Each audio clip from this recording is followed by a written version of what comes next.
Alright guys, so today I've got one of the more unique designs when it comes to a dive watch that I've seen in quite a while. The watch is from the brand new company MMI Watches. Now, a viewer of the channel actually backed their Kickstarter campaign, and he reached out to the company, suggested they send one into the channel for us to take a look at. So huge thanks to you for doing that. I'm not sure exactly who it is, but I do have an idea. Now, what makes the watch cool, and you probably noticed in the intro, is the crown placement.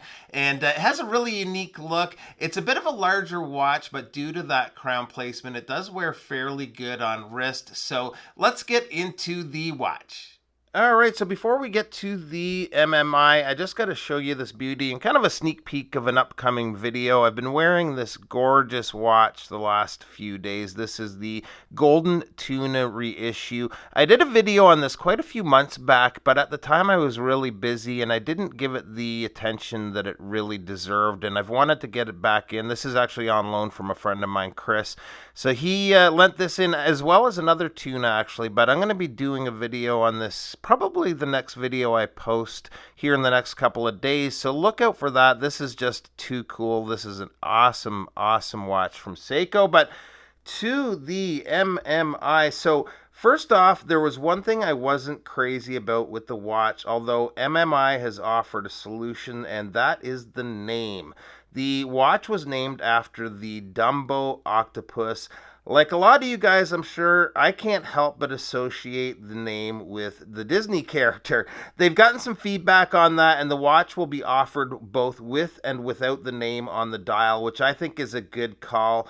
Whether you like the name or not, I do like that they're responding to feedback, and I know they're looking for feedback from you guys, so any suggestions are more than welcome in the comments below.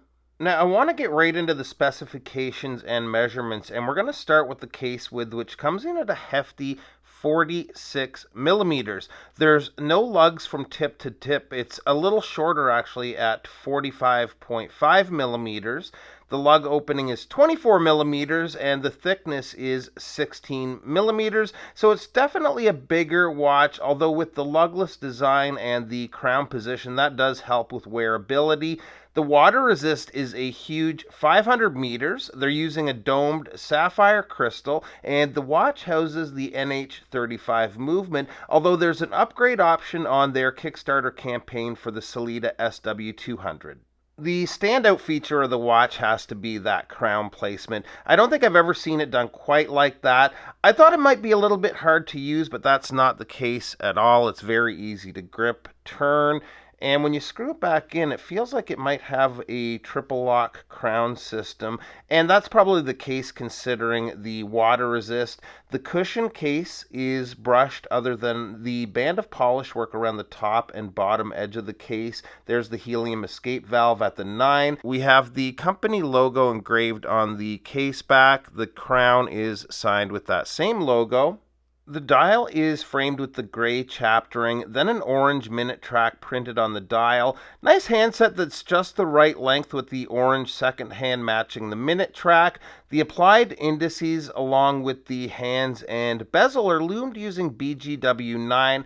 I'm happy with the loom for the most part, although there's a couple of splotchy spots on the bezel. This is a prototype and that's pretty common, so hopefully that's improved on the production models.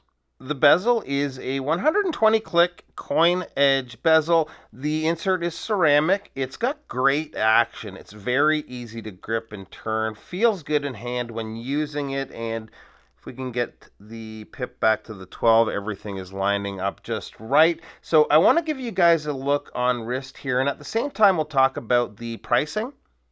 And here it is on my 7.25-inch wrist, and I have to say I've had a lot of fun wearing this. It's a really neat design and overall really well built.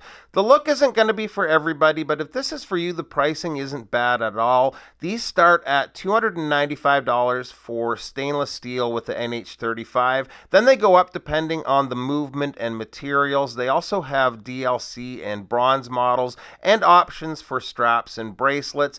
Link to their campaign will be below. So that's it, guys. Appreciate you stopping by, and we'll see you real soon. Bye-bye.